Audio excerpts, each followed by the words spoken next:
Saudara-saudari yang dikasihi Tuhan, selamat pagi. Sebelum kita mendengar firman Tuhan, marilah kita berdoa. Kasih karunia dan damai sejahtera dari Tuhan Allah kita, Anaknya Yesus Kristus, dan Roh Kudus. Amin. Firman Tuhan bagi kita hari ini tertulis dalam kitab 1 Petrus pasal 2 ayat 23. Ketika ia dicaci maki, ia tidak membalas dengan mencaci maki. Ketika ia menderita, ia tidak mengancam, tetapi ia menyerahkannya kepada Dia yang menghakimi dengan adil. Demikian firman Tuhan.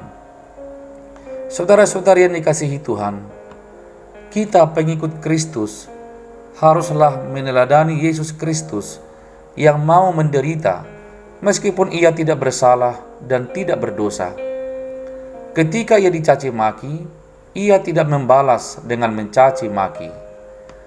Firman Tuhan oleh Rasul Petrus ini memberikan penguatan kepada para budak karena kesewenang-wenangan majikannya kepada mereka. Di dalam penderitaan yang menekan hidup, mereka terdorong untuk melakukan kejahatan dan pembalasan. Karena itu, Rasul Petrus mengatakan kepada mereka untuk hidup di dalam Kristus dan mengikuti teladannya dengan tetap berbuat baik. Seperti Kristus yang tetap berbuat baik, sekalipun ia harus menderita. Kristus hendak menunjukkan bahwa kebaikan itu tidak ada batasnya, bahkan tidak dapat dibatasi oleh penderitaan.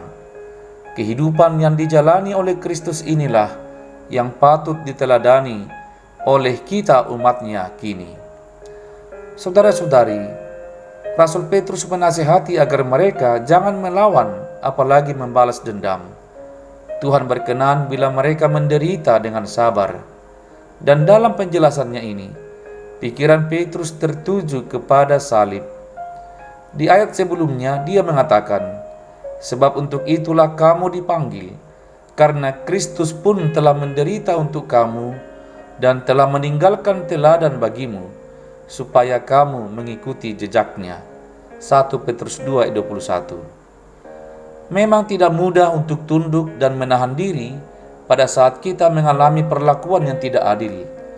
Sangatlah sulit bagi kita untuk membalas kejahatan dengan kebaikan. Naluri kita adalah naluri membalas yang jahat dengan kejahatan yang sama.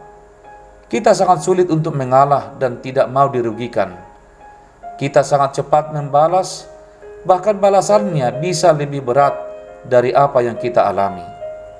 Kalau kita terpukul jatuh, kita pun segera bangkit untuk memberi balasan. Namun saudara-saudari, setiap kita hendaklah meneladani dan mengikuti apa yang dilakukan oleh Yesus, mengasihi walau disakiti. Kasih Yesus melimpah. Demikian kiranya kasih kita semua melimpah melalui kebaikan-kebaikan yang bisa kita lakukan. Sebagaimana firman Tuhan dalam Roma pasal 12 ayat 17, "Janganlah membalas kejahatan dengan kejahatan, lakukanlah apa yang baik bagi semua orang." Amin. Marilah kita berdoa. Bapa kami yang di sorga, dikuduskanlah namamu.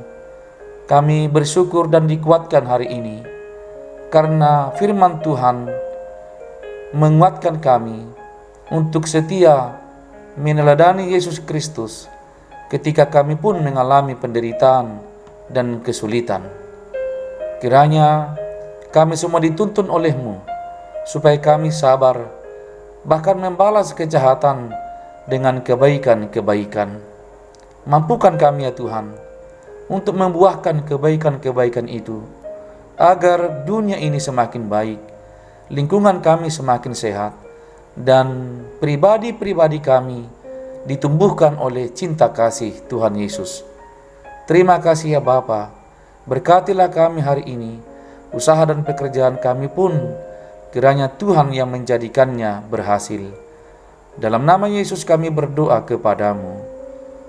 Amin. Saudara-saudari, selamat pagi, selamat bekerja, selamat berkarya. Tuhan Yesus memberkati. Shalom.